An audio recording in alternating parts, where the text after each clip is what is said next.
Hey, ladies, it is officially Politics Day here for the Upwardly Mobile Black Woman.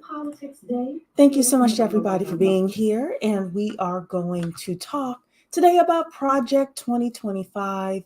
There have been people talking about it for months now, but your girl finally had a chance to look at a portion of the, beginning first chapter of the Project 2025 mandate. I thought it was super interesting. I want to talk about it from an upwardly mobile Black woman point of view. Is this something we should fear? We should be scared of?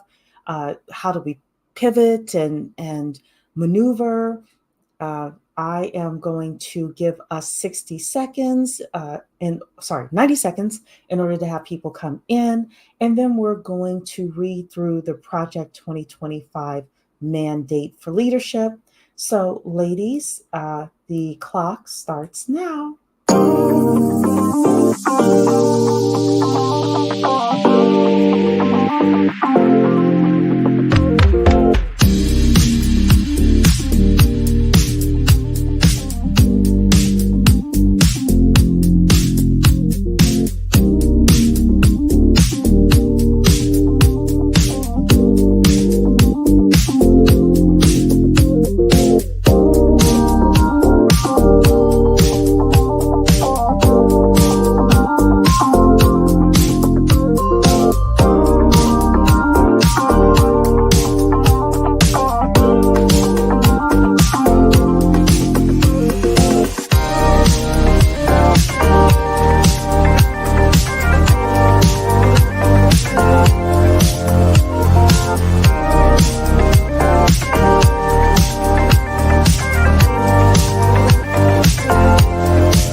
Welcome to Black Women Making Money. We are the home of the upwardly mobile Black woman.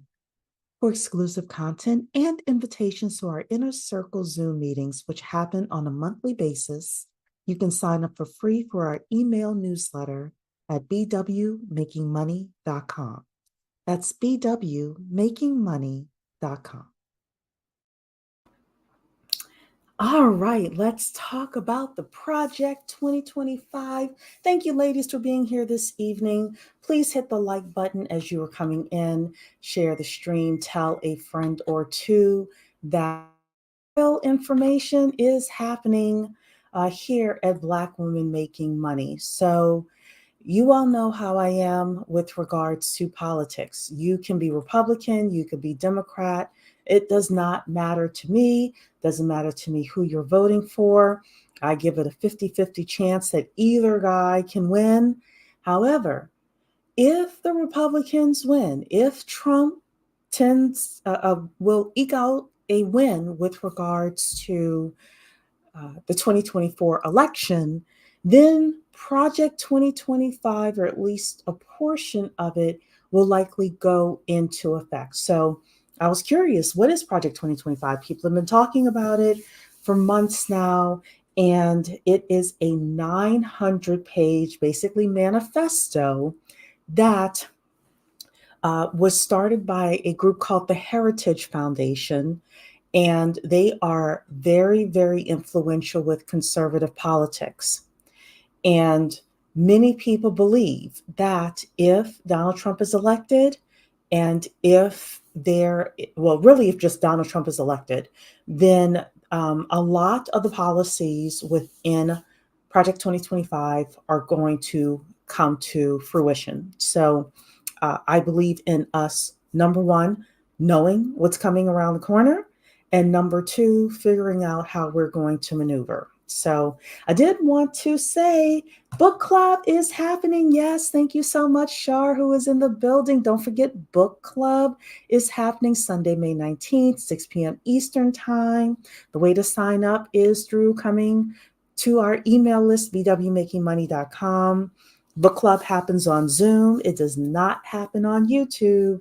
And we are reading Rich AF by Vivian Tu. I've gotten through a third of the book. I am enjoying it. So if you ladies want to become Rich AF, you can either read the book, you can listen to the audio, and most importantly, you want to be a part of the conversation. So you definitely want to get your coins together because there are people who have grave concerns about the United States, and I am a fan of have your coins together, have your second passport, just in case something pops off, you have the ability to move someplace else, all right? And Ferrari is in the building as well. Good to see you. I don't think I've seen you before. So nice to have everybody. Okay, so let us talk a little bit about Project 2025. And one thing that I think is Diamond Dave said this, but it's very true no matter what. One thing about our white counterparts is that they will write stuff down. They will write stuff down years, if not decades, before it's actually going to happen. So this Project 2025, if Donald Trump, for whatever reason, is not elected, and if for some reason Biden stays in, don't think that this Project 2025 is going away. All they're going to do is rename it to Project 2029 and keep it popping, keep it moving until they get their next Republican in office. Until they get their next Republican in office. So I will also do a full disclosure. I intend to vote for Trump. I am voting for Trump because I'm a protest vote. I want something done about illegal immigration. I'm not afraid of Trump. And, Project 2025, there may be something in here that I read tonight that scares me, but the truth is the chance of me not voting for Trump is 1%, unless there's something in here that scares me this evening. But let's read through and see what's happening in Project 2025 and brainstorm how we are able to maneuver. Black Widow Rowe is in here saying good evening. And On Earth is in here as well. Black Widow Rowe is saying, I agree. Now I'm going to say something really quickly about the birth rate. People are saying that, what is it called? Handmaid's Tale is coming and all of that. Let me just say something to my upwardly mobile Black women that are listening to me. And this is going to sound crude, but I don't care. It's the truth, what I'm about to say. Right now, in some distant land in the future, it's a possibility. But right now, nobody's going to force you to give birth. Nobody is forcing you to have sex with Pookie and Ray Ray or the educated Lane. Nobody's forcing you to have children. Nobody is forcing you to get pregnant. Nobody is forcing you to have to raise children. So some of the scare tactics that our YouTubers, our fellow YouTubers are doing is just that. It is scare tactics. We have to be able to maneuver. But this is why I'm always telling you to get what? Your technical skills, your soft skills, your multicultural networks, and your resources together. Because when you have those four things, it is easier for you to maneuver with regards to what's coming down the pipeline. I have also said, and I believe at some point it might happen, there may be a national mandate to ban abortions. Now, what scares me with the Republicans, and I'll admit this does scare me, if I were a young lady, I'd be super scared, is the Republicans don't seem to have any kind of common sense with regards to the life of the mother and letting doctors decide when the life of the mother is at risk. I've been hearing these stories about Iowa and how women are being flown in medical helicopters from Iowa to other neighboring states in order to get things taken care of. You know, if you, preferably in a marriage, if you are deciding to have children, part of your resources, part of your strategic moves may need to be, hey, we need to get out of this red state and go to a blue state in order to at least have these children.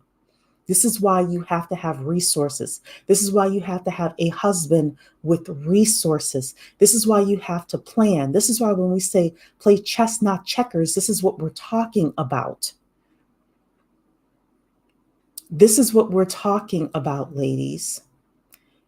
And by now, you know what states have some common sense policy and what states are on some fuck shit. And yeah, I cursed. And you move accordingly. And if you cannot afford to have children, if you cannot afford for what goes wrong during pregnancy, if you cannot afford to do it, don't do it. Is it Iowa or Idaho? It's one of those. It's one of those, Black Widow Rose. So I might have the state wrong. It may be Idaho. I apologize for that. I know it's some state with an I in the Midwest. Yeah. Don't move too far south or west unless it's California. Yeah. I mean, Arizona right now is on, this is an 1864 law. But here's the thing. Nobody is forcing us to have sex. Definitely nobody is forcing us to have unprotected sex. And if you cannot travel someplace, first of all, you could even get the Uber driver in trouble, much less your mom, your dad, your sister, your brother. In some of these states, if people find out, you have to have some of your plans mapped out, ladies, before you start opening your legs. If we can have a real discussion about this. And if you cannot afford to get pregnant, it's going to be time to grow up. We have talked about reckless reproduction on this channel. It's going to be time to grow up. Nobody's coming to save you. You can sit here and whine and complain about the Republicans. They want you to have children, but then they don't want to pay for them. No, they don't want to pay for them.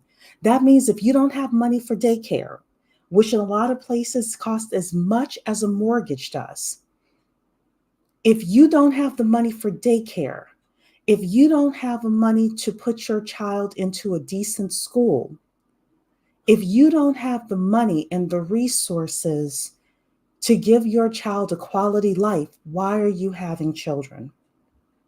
Because at some point in time, a lot of Black people, not just Black people, but white people too. We're going to talk about Black women right now. A lot of Black women are going to get cut off from welfare, from WIC, from housing assistance. People are on Section 8 for 10, 12, 15 years. And it's about to go away. The United States economy cannot afford these things. We can't afford it. So this Project 2025 is all about what's coming down the pipeline. And I'm going to tell you this.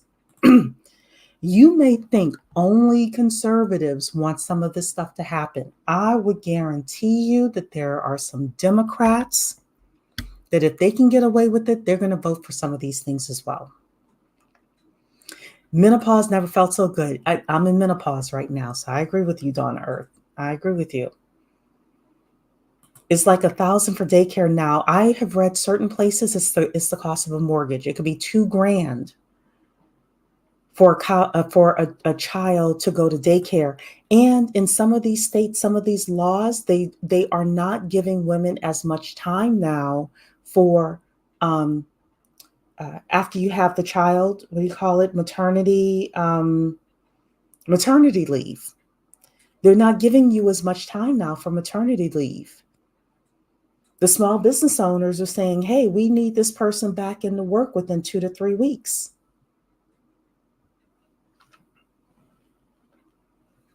So Yeah, they're cutting off Section 8. Yes, yes, they are cutting off Section 8. Thanks, Black Widow Row. Yeah, maternity leave. Yes. Columbus, Ohio is cutting down on assistance. It's a blue city that swings red. Here's the thing, even the blue cities, New York, Los Angeles, these blue cities, they can't afford these programs. And we as Black women are going to run in there talking about the migrants, the migrants, the migrants. Let me tell you something. They're investing in the migrants, quote unquote. They're investing in the migrants. I think it's wrong for them to invest in the migrants. That's why I'm voting for Trump. But let's just take a step back. They're investing in the migrants because they think they're going to get a return on investment, which is going to be cheap labor. Here's the thing, Rana.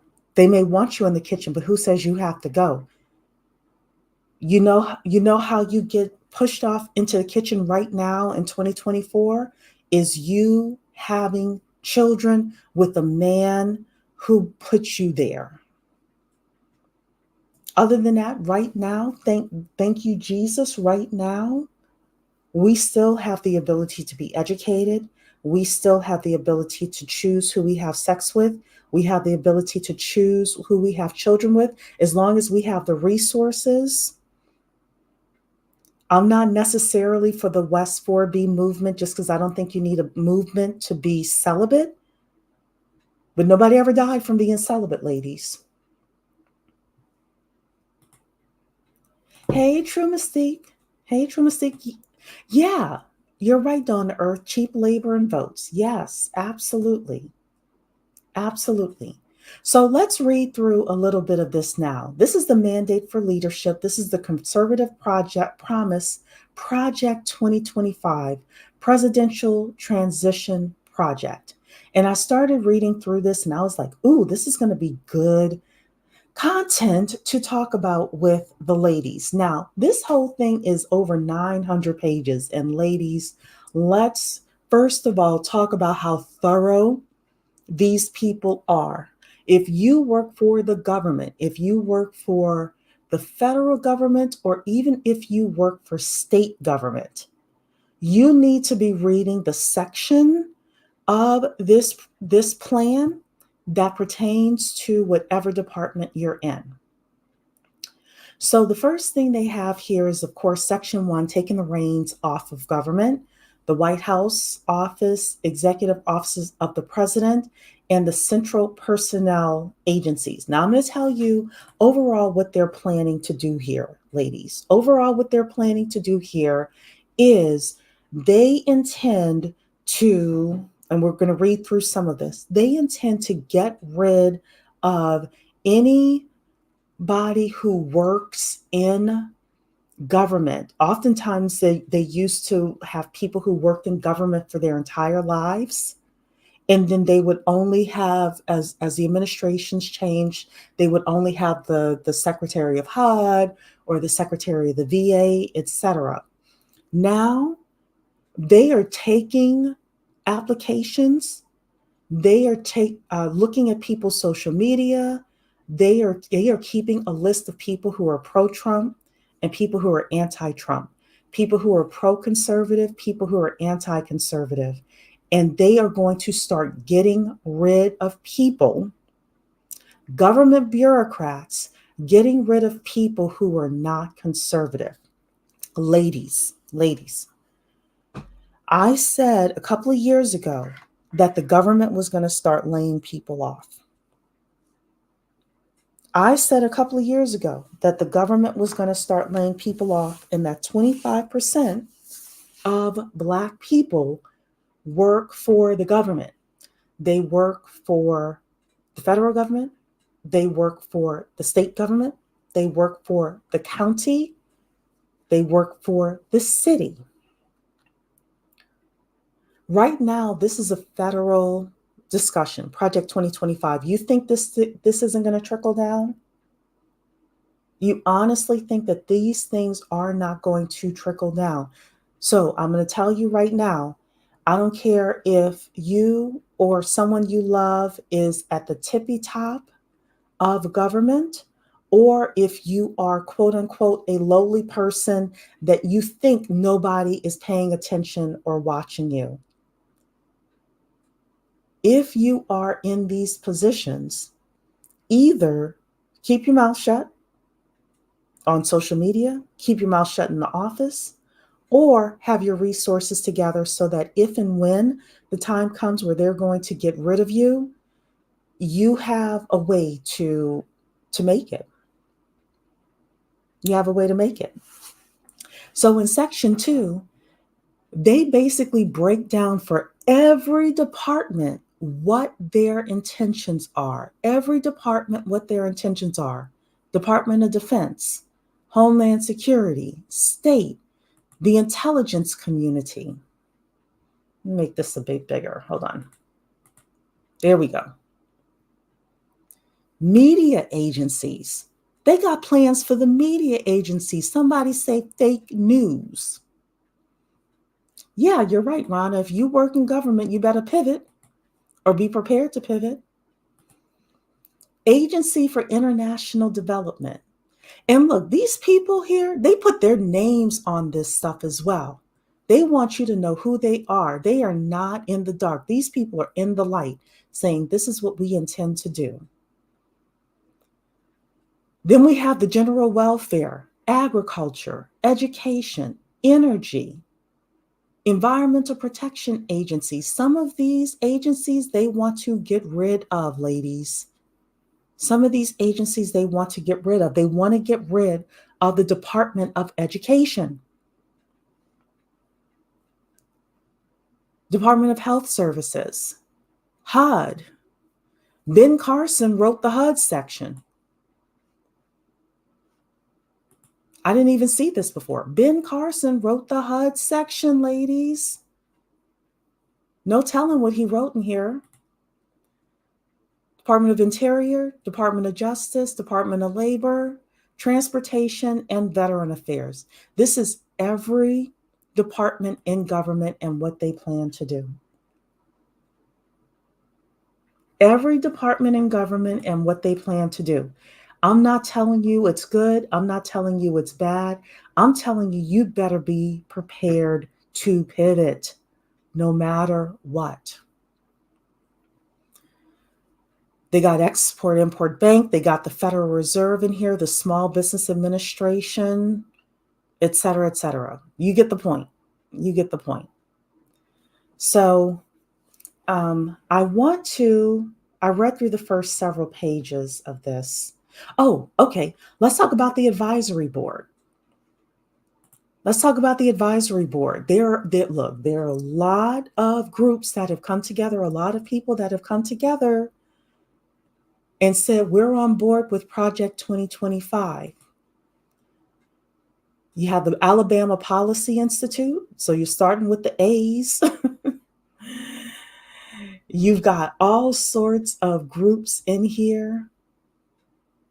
All sorts of groups in here. I'm not going to read through all of these. But the cornerstone is the Heritage Foundation. You've got the Independent Women's Forum in here. You've got Liberty University. You got a Young America's Foundation, etc. Okay, so let's start reading through this, ladies. Let's start reading. This is the 2025 Presidential Transition Project. Okay. First thing they're saying here is we want you. The 2025 Presidential Transition Project is the conservative movement's unified effort to be ready for the next conservative administration to govern at 12 o'clock noon on January 20th, 2025. Welcome to the mission.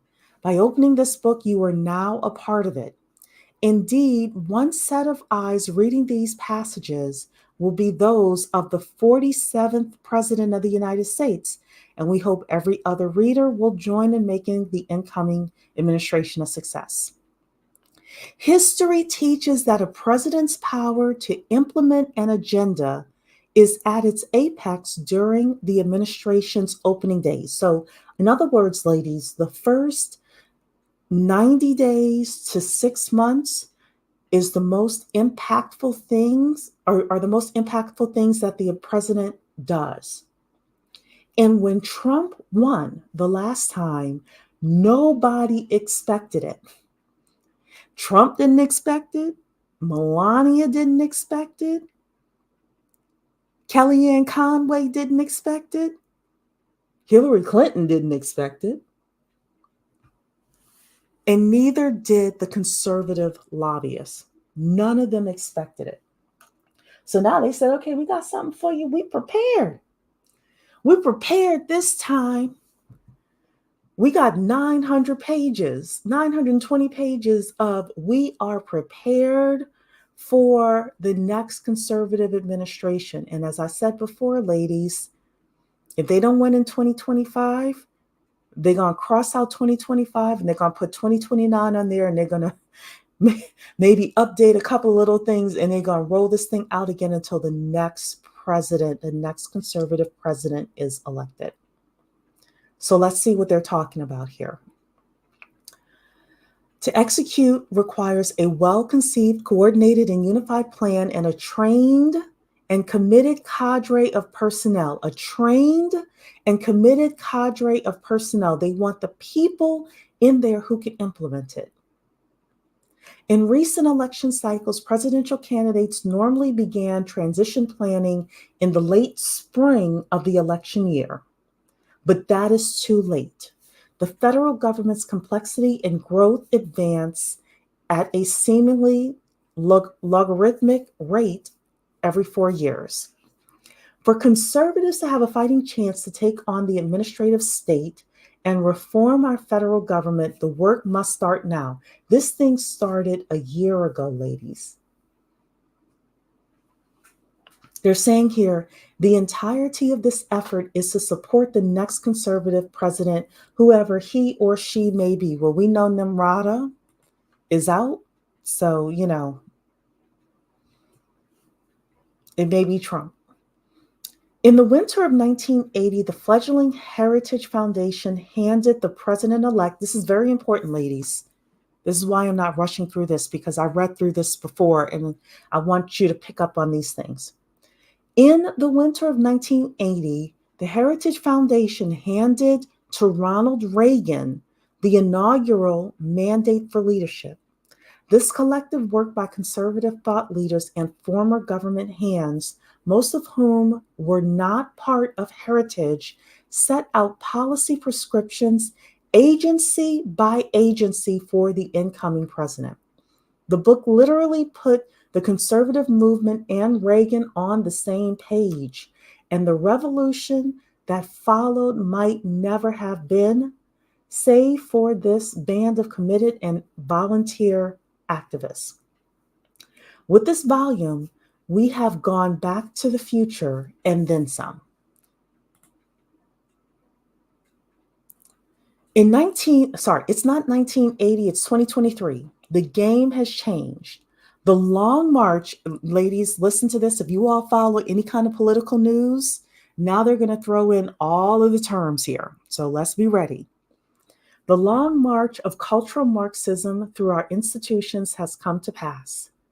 The federal government is a behemoth weaponized against American citizens and conservative values, with freedom and liberty under siege as never before. The task at hand to reverse this tide and restore a republic to its original moorings is too great for any one conservative policy shop to spearhead. So instead of them having one conservative policy shop, they basically brought everyone together under the Heritage Foundation. And yes, please hit the like button. Collage Maker, thank you so much. Please hit the like button. Okay, this is saying here, the task at hand to reverse this tide and restore our republic to its original moorings is too great for any one conservative policy shop to spearhead. It requires the collective action of our movement. With the quickening approach of January 2025, we have 2 years and one chance to get it right. I also think there's right now a big, we call it rift, happening amongst the conservatives, whether it's Candace Owens and Ben Shapiro. Now you see some of the other people like Dennis Prager involved in this. The conservatives are saying there's a lot of anti-Semitism. People are upset that Israel is getting a whole bunch of money, Ukraine is getting a whole bunch of money, etc. So these individuals are like, how can we get on one accord and get on one accord fast? So listen to this. Project 2025 is more than 50 is more than 50 and growing of the nation's leading conservative organizations joining forces to prepare to seize the day. The axiom goes personnel is policy. Personnel is policy, ladies. They want to put the right people in place to manage this agenda. They're saying here, and we need a generation of Americans to answer the call and come to serve. So if you go to their website now, you can actually sign up to be one of their Project 2025 personnel. And I guess they're interviewing people. This book is functionally an invitation for you, the reader, to come to Washington or support those who can. Our goal is to assemble an army of aligned, vetted, trained, and prepared conservatives to go to work on day one to deconstruct the administrative state. The project is built on 4 pillars. Let's look at the 4 pillars, ladies. Number 1, puts in one place a consensus view of how major federal agencies must be governed, and where disagreement exists, brackets out these differences for the next president to choose a path. So basically, they're telling you, this is how we want each agency run, each agency. Pillar number 2 is a personnel database that allows candidates to build their own professional profiles and our coalition members to review and voice their recommendations.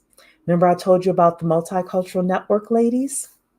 Remember I told you about the network? This is the network of people that are going to get in to these high-paying government jobs. These recommendations will then be collated and shared with the president-elect's team, greatly streamlining the appointment process. So basically, let's say Trump wins, they're going to say to the transition team, you don't have to do anything. We've done it all for you already. Here you go. Here are the resumes of people you want to hire. Here's a short list of judges that you want to have. Here's the, the interns you want to hire. You can take these government agencies one way or the other. Here are the choices. They got it mapped out for him, right? Pillar number 3 is the Presidential Administration Academy, an online educational system taught by experts from our coalition. For the newcomer, this will explain how the government functions and how to function in government. For the experienced, we will host in-person seminars with advanced training and set the bar for what is expected of senior leadership. Somebody say Ivanka Trump and Jared Kushner. Somebody say Ivanka Trump and Jared Kushner. When Donald Trump won the last time, I believe he had a lot of people in his cabinet that had no government experience. And then they were like, we didn't know you couldn't do this. We didn't know you couldn't do that, et cetera, et cetera. So they want outsiders to come into the government, but they want to train those people in how they want the government agencies to run. And then pillar number 4, we are forming agency teams and drafting transition plans to move out upon the president's utterance of "so help me God." So, yeah, he brought in his family. Yeah, he certainly did. So let's read through. They have all of their authors here as well. You can read through all of this. Is pages and pages of people. Pages and pages of people. But I want to go to this other part here because I thought this was interesting. Got contributors. And a lot of people contributed to this. They got the foreword. Oh, I want to read parts of this for you. Let's see here. I want to read part of this because it was interesting. They gave the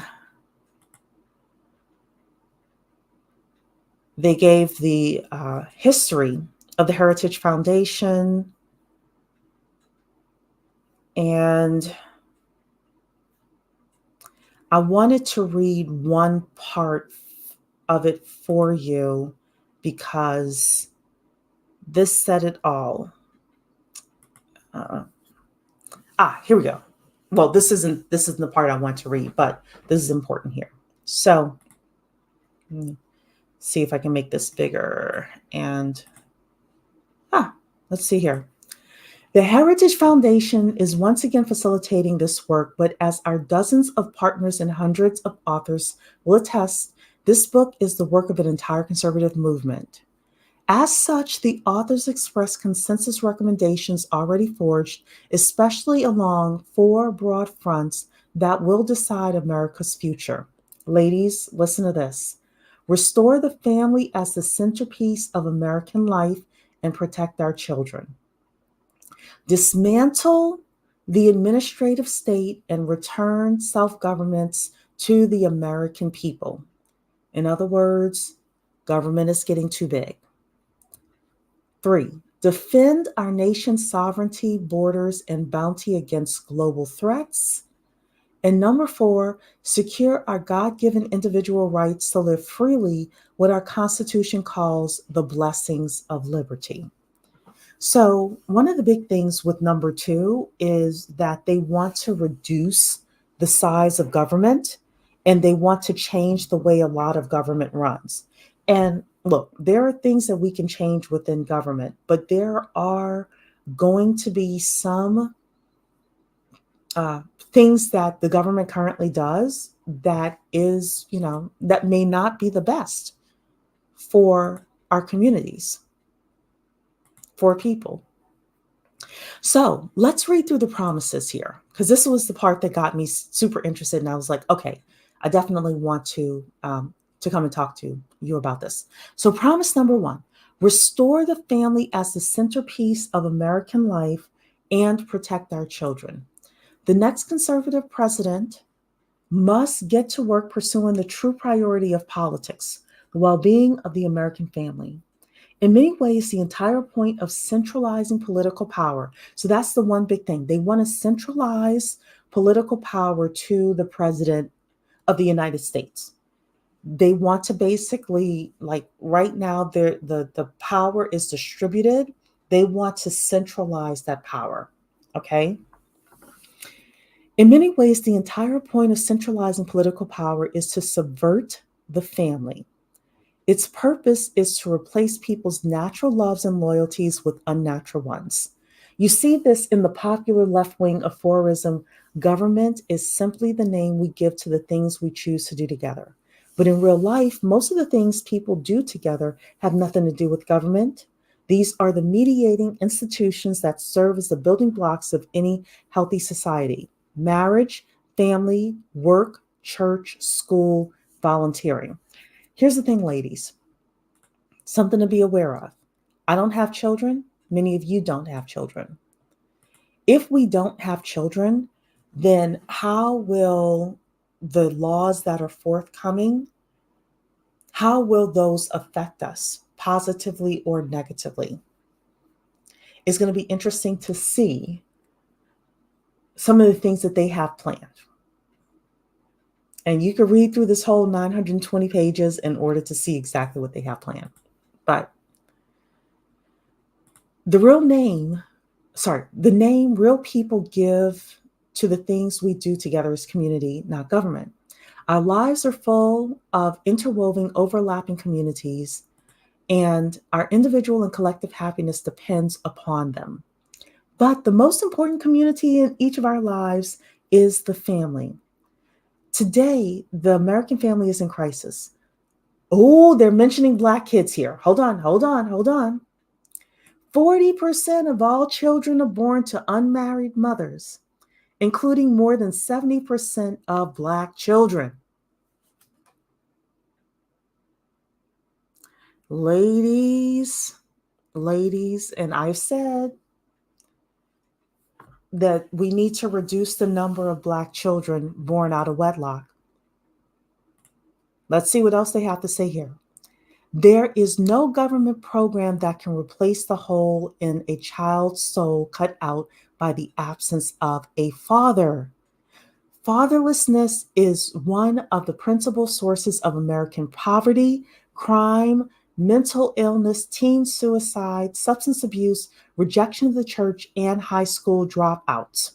So many of the problems government programs are designed to solve but can't are ultimately problems created by the crisis of marriage and family.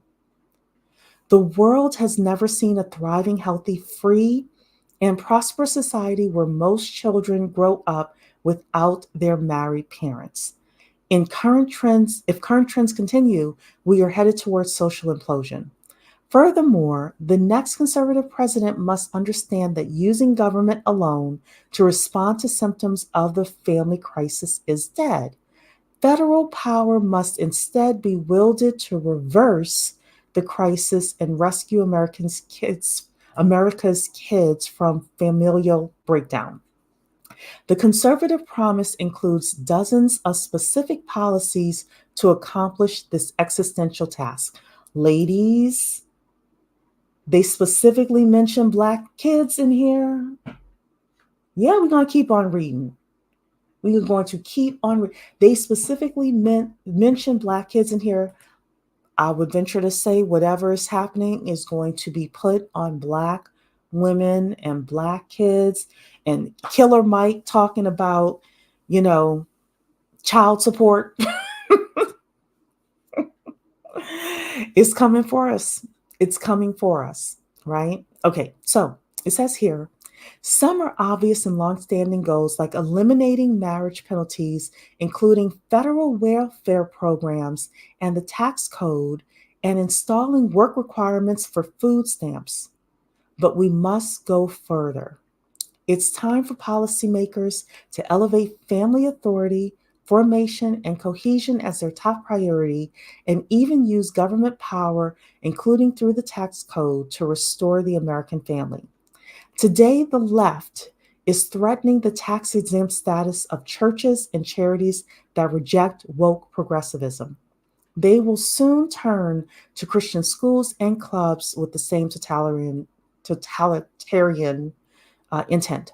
The next conservative president must make the institutions of American civil society hard targets for woke culture warriors. Ladies, Black women, if you are doing any kind of DEI, if you're doing any kind of social justice, you might want to back up. You might want to back up from those things. Let's keep reading. This starts with deleting the terms sexual orientation and gender identity, diversity, equity, and inclusion, gender equality, gender equity, gender awareness, gender sensitive, assortion, getting rid of these terms, reproductive health, reproductive rights, and any other term used to deprive Americans of their First Amendment rights out of every federal rule, agency, regulation, contract, grant, regulation, and piece of legislation that exists. Corn manifested today in the omnipresent propagation of transgender. Okay, this is getting a little too weird. But they're talking about that fact that these are purveyors of child predators and misogynist exploiters of women. Hello, Andrew Tate. Hello, Andrew Tate. Now, one thing the conservatives will do, except for these conservatives on social media, is talk about the misogyny as well. Their product is, and did you all hear that Kanye is now opening up a corn business? I think his money might be kind of low. But anyway, Their product is as addictive as any illicit drug and psychologically destructive as any crime. Let's see what else they're saying. They're talking about the family here. In our schools, the question of parental authority over their children's education is a simple one. Schools serve parents, not the other way around. That is, of course, the best argument for universal school choice, of which I agree with universal school choice. I'll say that.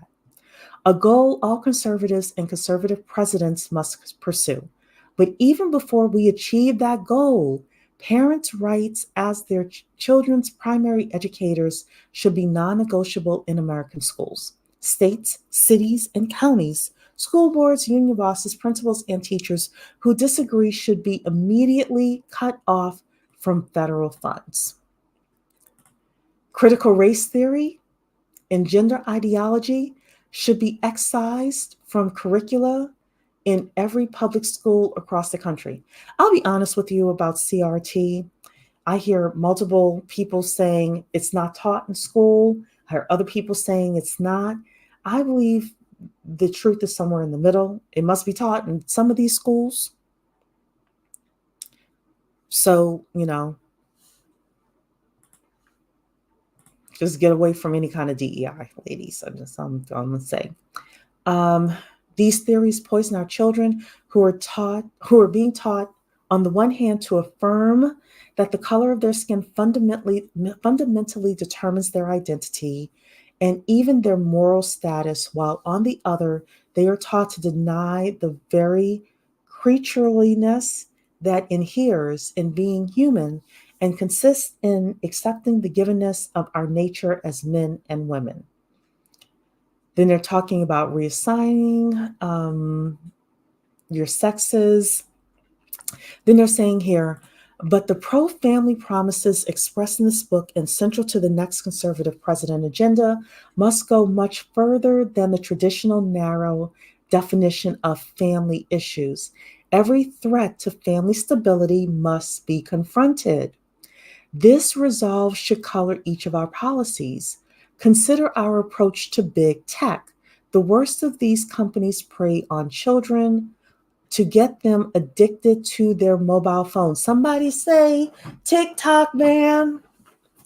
TikTok ban, ladies.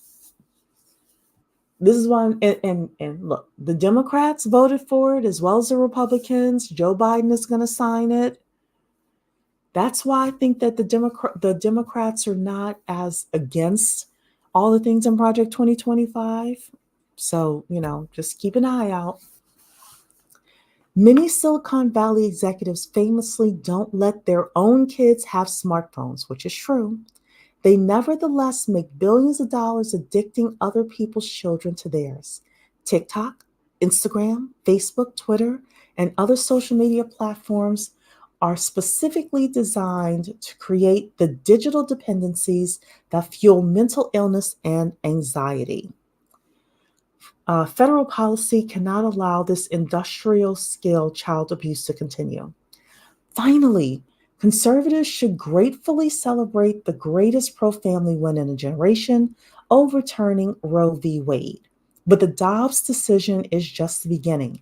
Conservatives in the states and in Washington, including the next conservative administration, should push as hard as possible to protect the unborn in every jurisdiction in America. Somebody say national ban. Somebody say national ban. In particular, the next conservative president should work with Congress to enact the most robust protections for the unborn that Congress will support while deploying existing federal powers to protect innocent life and vigorously complying with the statutory bans on the federal funding of abortion. Conservatives should ardently pursue these pro-life and pro-family policies while recognizing the many women who find themselves in immensely difficult and often tragic situations and the heroism of every choice to become a mother. Alternative options, especially adoption, should receive federal and state support. So, yeah. Well, a TikTok, you don't stop. Mm-hmm. All right, ladies, let's see what else they have here. Promise number 2: dismantle the administrative state and return self-governance to the American people. Actually, before we go here, I want to talk a little bit more about this whole family thing, because I did see not Dawn of Earth. It was True Mystique. They always figuring out a way to blank foolishness on Black people, especially to blame. Yeah, yeah, we are. But why are they mentioning us? They're mentioning us because we have the biggest problem. And when it comes to single motherhood, children being born out of wedlock, etc., they always mention Black people. They always mention Black people. I do not believe, personally, I do not believe that just giving tax incentives is going to be enough to move the needle with regards to the Black family. I also have concerns about women being forced to stay in relationships because they are financially dependent on a man. I can't tell you, well, let me take this back.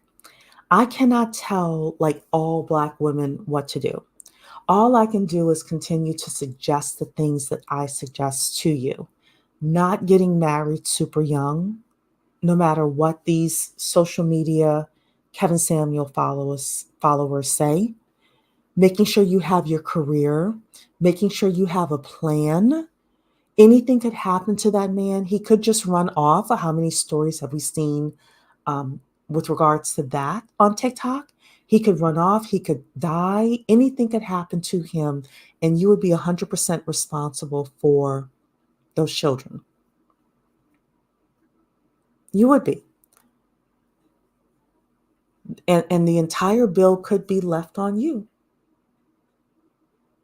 So the way that you maneuver individually, if you are fertile, if you are young, like you have to, excuse me, you have to really think through what you're doing, and not just thinking through today, not just thinking through today, but understand that they are about to get rid of a lot of the financial support that single Black women have been getting for the past 50 years. And how many Black women are not prepared for that? They're also going to do something about the crime, ladies. Did you all see? You probably didn't see. There was an article that came out yesterday or the day before that talked about the fact that police recruiting is up. Did you all see that police recruiting is up, ladies? They are going to deal with the crime issue. It's coming. So,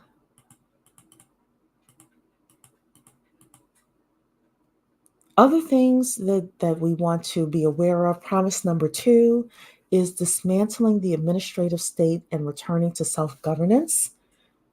That could also mean the lack of protections that a lot that we have had over the past 50 years, the Crown Act, other protections that we have had.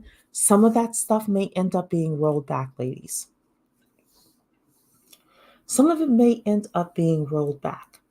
If you do not have your multicultural networks, and if you don't have your technical skills and your soft skills, you're going to be in a world of hurt.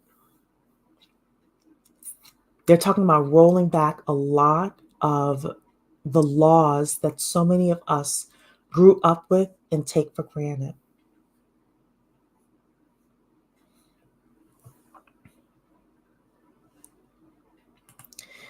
So True Mystique, this is interesting. I don't know by numbers, it could be true. by numbers, it could be true. However, we are the scapegoat, and we also will be the ones targeted, most likely. And it may come to, there was a, oh my God, there was a program in, I think it was Atlanta, and another one in California somewhere, where they were giving Black women, Black single mothers, an additional $1,000 a month. And they, wanted to see what the women were doing with that money. And a lot of them were just catching up on bills and had a chance to breathe and things like that.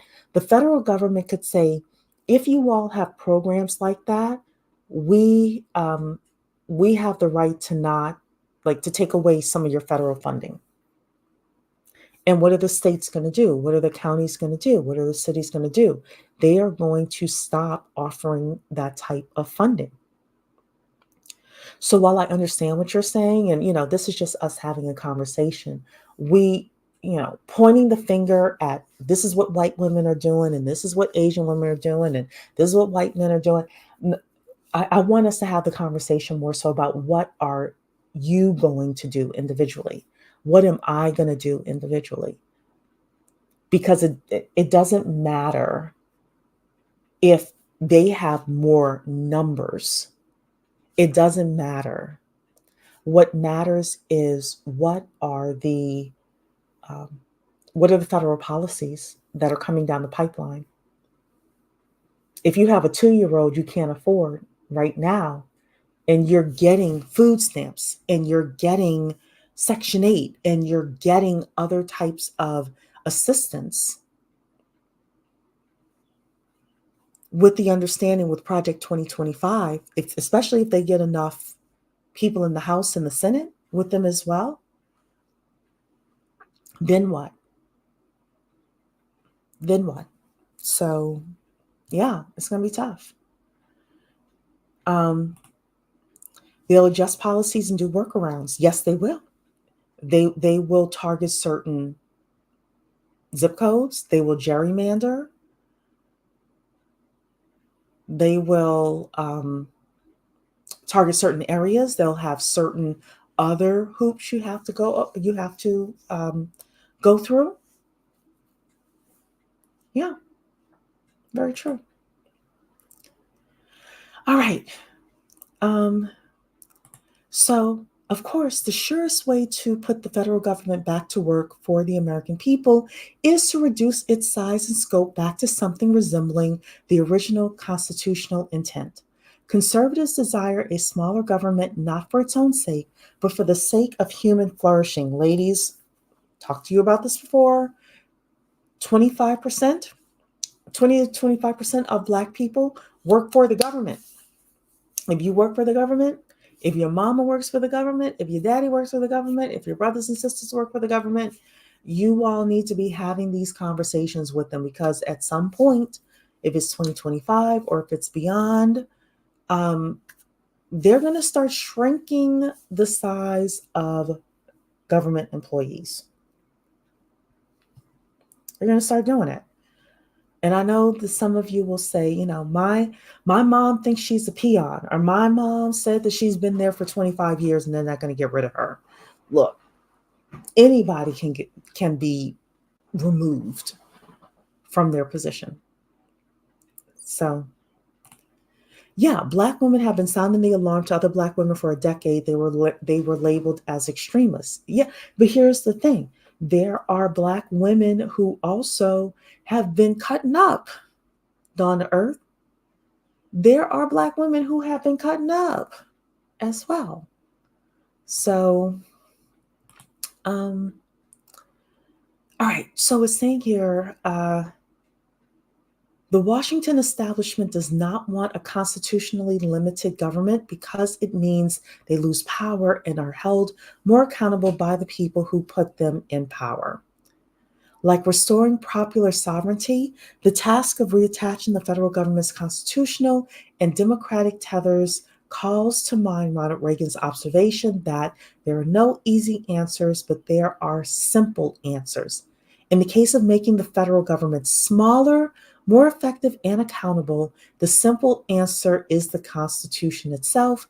The surest proof of this is how strenuously and creatively generations of progressives and many Republican insiders have worked to cut themselves free of the strictures of the 1789 Constitution. Consider the federal budget. Under current law, Congress is required to pass a budget and 12 issue spending bills comporting with it every single year. The last time Congress did so was in 1996. Congress no longer meaningfully budgets, authorizes, or categorizes spending. So they're saying here that debate time is restricted, amendments are prohibited, and all of this is backed up against a midnight deadline when the previous omnibus spending bill will run out and the government will shut down. So they're basically trying to get rid of the bureaucracy. I am for us, reducing the amount of wars that we have, that we're paying for. But let's see here. I saw something in here. Hold on.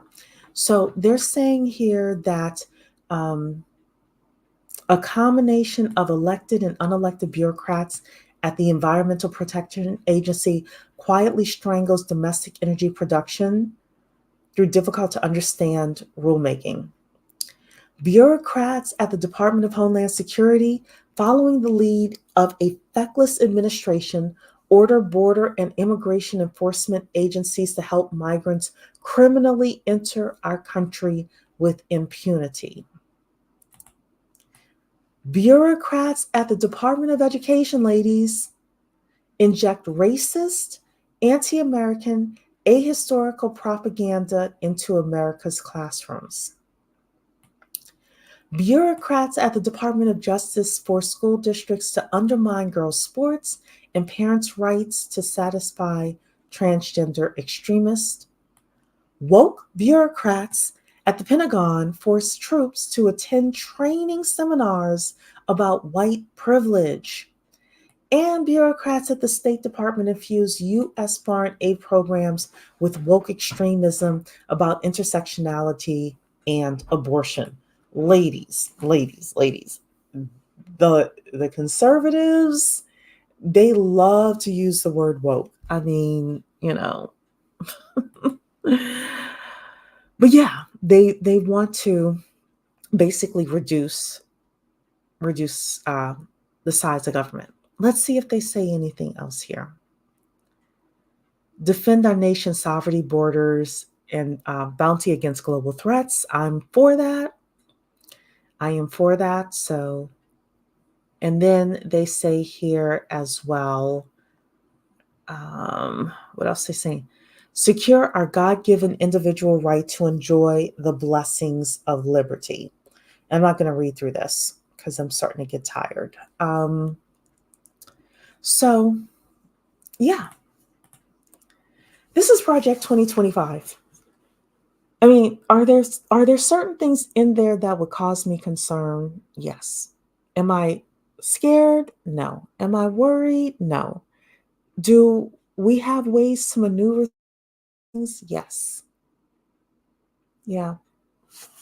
DEI is about to be done. DEI is finished, ladies. It is finished. So, I mean, look, they overuse the term woke, definitely, but we do need to be aware. We need to know how to maneuver, how to move, how to be cautious. And overall, understanding what is coming down the pipeline. If 20% of Black America is hired and works for the government, what happens when they start slashing even 5% of Black workers from the government? Then what? If all of a sudden we have an increase in Black unemployment of 5% because government workers are starting to be removed from federal government, then what? Well, I mean, look, it's going to be harder for them to get jobs. Let's be real. Working for the government is different than working for a for-profit company. A lot of for-profit CEOs of small businesses or hiring managers of larger businesses may not want to hire people who worked for the government for 10, 15 years. So will Black unemployment be increased substantially for a longer period of time? And then how does that affect our crime rates? Um, the Republicans are also saying, hey, you know what? We want to remove a lot of programs. How does that affect unemployment benefits? Will it affect unemployment benefits long term? These are the things you need to think about. This is why I'm like, be on offense now. Get your multicultural networks together now. Pivot now. Make a move now. If you work in government and you're like, hey, I need to start that small business, start it now. Don't wait until all of a sudden they're ready to put Project 2025 in place.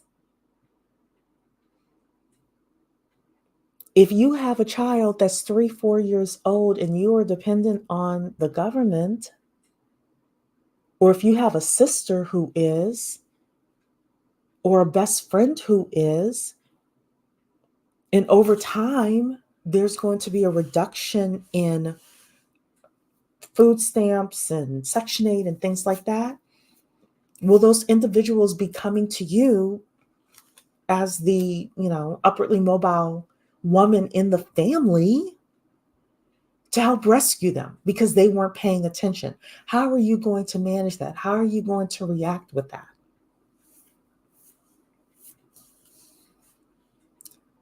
Overall, look, I'm not afraid of Project 2025. I think you individually and I as an individual, we need to know how to maneuver through this thing. We need to know how to maneuver. And that's part of what I'm like banging the gong with regards to this. They're going to get rid of the Department of Education. I was listening to, or they want to, they probably are. Betsy DeVos wanted to get rid of it as well. I was listening to, what do you call it? I think it was the state of Texas. There's a woman who also was, part of the Project 2025, and she was one of the big writers of the Department of Education. And they're talking about like, hey, there are things within the Department of Education that we don't need, like it's not the Department of Justice within it, but it's the department that, the civil rights portion of the Department of Education. She's like, we don't need that anymore. We could send that over to the Department of Justice. Well, how is that working?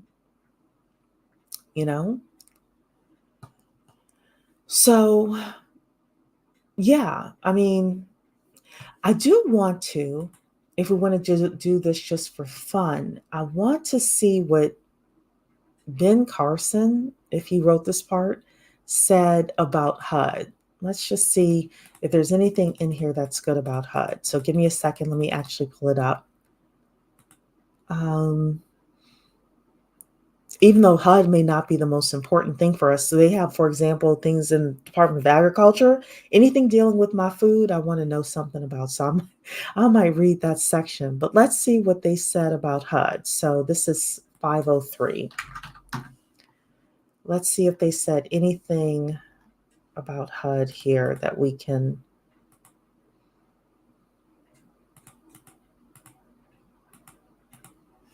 I'm going to share my screen here. And let's see here. I'm going to show some things here because I just saw it here. So prohibit Planned Parenthood from receiving Medicaid funds. They've been wanting to do that for years. Prohibit abortion travel funding. I didn't know that you could get government funding for abortion travel, but apparently you can. Providing funding for abortions increases the number of abortions and violates the conscious and religious freedom rights of America. Um, the Hyde Amendment has long prohibited the use of HHS funds for elective abortions, but an August 2022 Biden executive order pressed the HHS secretary to use his authority to waive certain provisions of the law in order to use taxpayer funds to achieve the administration's goal of helping women to travel out of state to get your procedures. So, look, these are some of the things they have in here. Withdraw Medicaid funds for states that require abortion insurance or that discriminate in violation of the Weldon Amendment. Rewrite the Affordable Care Act abortion separation payment regulation. So, look, these are the things that are coming. These are the things that are coming. You all can read it if you are fertile. I wanted to see what they have to say here about, what else? Oh, sorry. Let me see this here. Administration for Children for Children and Families, which is ACF, and this is about TANF. Temporary Assistance for Needy Families Program is a federal block program that gives states significant flexibility to fund a broad array of programs aimed at helping low-income families break the cycle of poverty. The TANF statute requires that states engage 50% of single-parent families in work for at least 30 hours a week.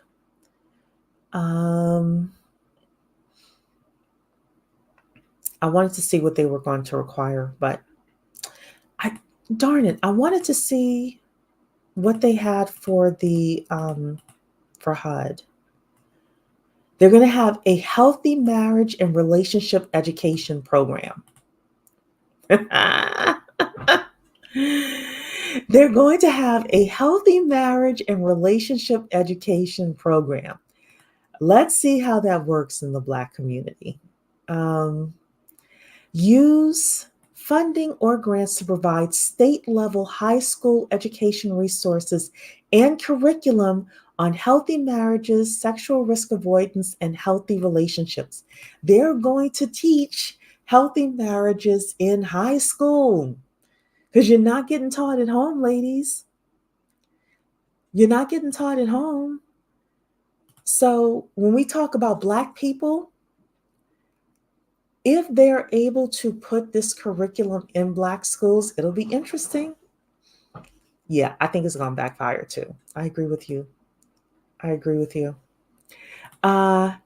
Allow child welfare funding to be used for marriage and relationship education. Interesting. This is still the HHS. Provide educational information on healthy marriage and relationships at Title X family planning clinics. So basically, that no good man, they're going to have you bring him down as well. They're going to counsel you to be in a family.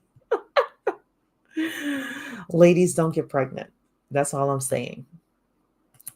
Don't get pregnant.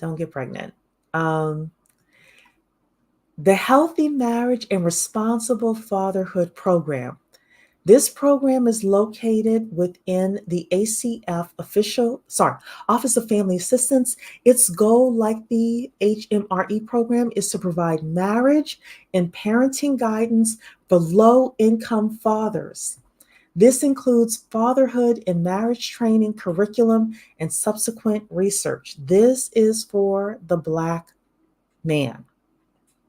I'm saying it. I am saying it, ladies. I am saying it. They want to eliminate the Head Start program? And do what with these kids? Research has demonstrated that federal Head Start centers, which provide preschool care to children from low-income families, have little or no long-term academic value for children. Given its unaddressed crisis of rampant abuse and lack of positive outcomes, this program should be eliminated along with the entire OHS. At the very least, the program's COVID-19 vaccine and mass requirements should be rescinded. Y'all, they want to get rid of Head Start. They want to get rid of Head Start. And do what with the kids? That's what I want to know. I'm still looking for Ben Carson and what he said. Let me see here. Let me see if I can find it in here. What is it? HUD.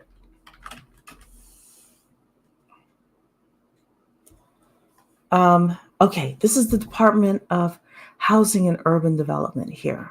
Okay. So they want to reset HUD, implement an action plan, okay. Reverse HUD's mission creep over nearly a century of program implementation, dating, blah, blah, blah. This is, I want to see what they have here that they want to do with HUD. I'm nosy. What do they want to do with HUD? Reform pillars. Let's see.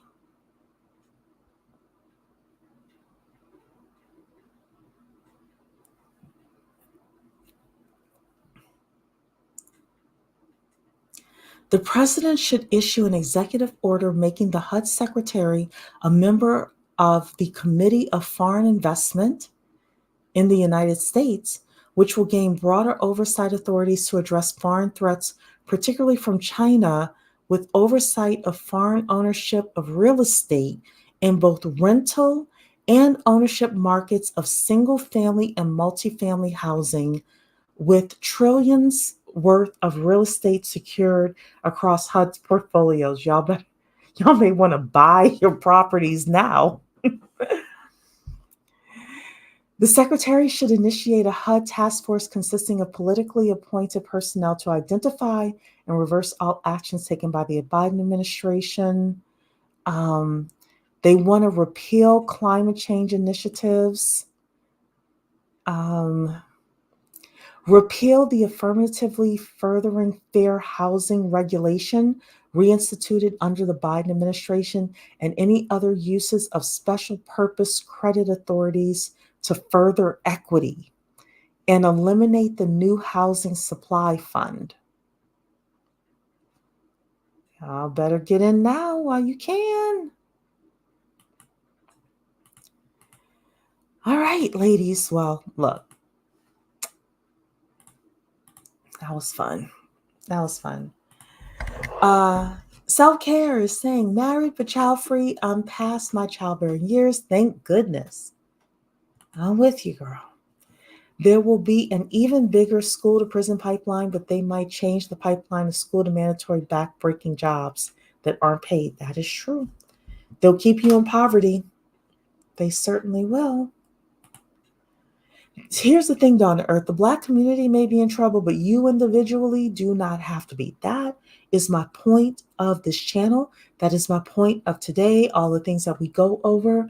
If you're paying attention to the 950 pages and the things that they want to do, and like I said, I'm curious what's going to happen with agriculture and some of these other smaller departments that you think are not as impactful, but they are.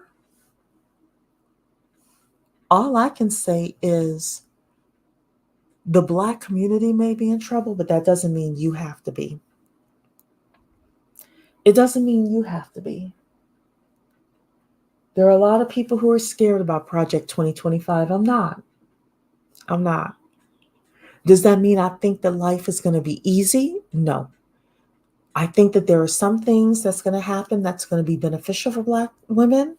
and other things that are going to happen that's going to push us back. And you know what? We're going to pivot like we always do. But at least they wrote it down for us. We can look at it. We can say, oh, okay, that's happening. Oh, okay, yeah, I've worked at the federal government for 10 years now. I saw True Mystique saying she worked for the government, but she does tech. Great. You may want to start networking outside of government tech just in case you need to make a move or you're forced to make a move. That's the big thing. They got it right with HUD position requirement for China. Yeah, and not just China, but a lot of different countries. A lot of different countries. I can agree with that. I don't think that foreigners should own so much property because that's part of the reason why a lot of people, a lot of first time home buyers cannot afford housing is because if you have, for example, had a client who said she was putting an offer on a property and she should know today. And I reached out to her and said, hey, how'd it go with that property? She told me that 34 offers came in for one property, 34 offers.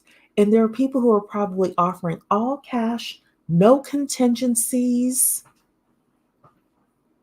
So yeah, some of us want to call Ben Carson all sorts of names. The truth is, I don't think he hates Black people. I don't think Ben Carson hates Black people. I would venture to even say Ben Carson loves Black people. Now, he said some weird stuff. He said we were involuntary immigrants. I don't know where that came from. We were not involuntary immigrants, but I don't think Ben Carson hates Black people. I don't. There are some Black conservatives out there who are problematic, but they tend to be more on the political entertainment side, as Diamond Dave calls it.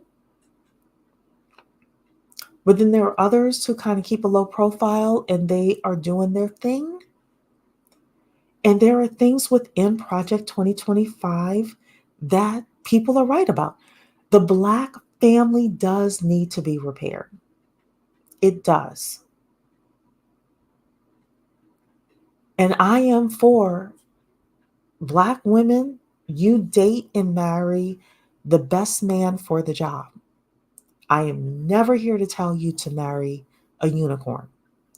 I'm not here to tell you to get married at all. If you don't want to get married, don't get married. I do believe that the best way to have children and raise children is within marriage. So if you're going to have a child and you're not going to get married, okay, but understand Project 2025, these conservatives are coming for you. They certainly are. They're going to start infusing certain information younger, getting to kids when they are younger. And I do believe part of this TikTok ban, which is more so of a TikTok forcing TikTok to divest, is so that they can control that algorithm. And I don't believe it's as much about Hamas and Israel and Palestine as it is about the birth rate and people getting on sharing stories and trad wives who are 50 telling women who are 20, don't do it. It's a trap. I honestly think that has more to do with this TikTok thing that both sides agree to than anything. So now you're able to, or they're able to take the algorithm and tweak it and change it in the way that they want. We're going to see the next rise of social media TikTok stars. Who are those people going to be? Who are the algorithms going to start pushing? It's going to be an interesting thing to see, ladies. It's going to be very interesting. But keep your head on a swivel, your own head on a swivel. Practice your Second Amendment. Get your resources together, your skills up. know some people, know some multicultural people. You should have a network of people that at any time, if you need a good criminal lawyer, you can get one. If you need a good civil lawyer, you can get one. If you need a job, you got a list of 50 people you can call and get interviews and get a job. If you're starting a business, you have the way to get money to start your business. And you have the resources just in case something pops off. Just in case. Just in case. I agree with this. Single mothers are not receiving adequate support no matter what the ethnicity is. But they did mention Black. And it would be interesting to see if they had mentioned other ethnicities in other parts of this 900-page document, but they surely did mention the Black out-of-wedlock birth rate. So yeah, there are going to be some changes with regards to that. All right, ladies. Well, I am going to get myself together for bed. Thank you so much for being here. And I will see you all in the next video. It'll probably be this weekend or next week. All right. Hit the like button on the way out. Ciao.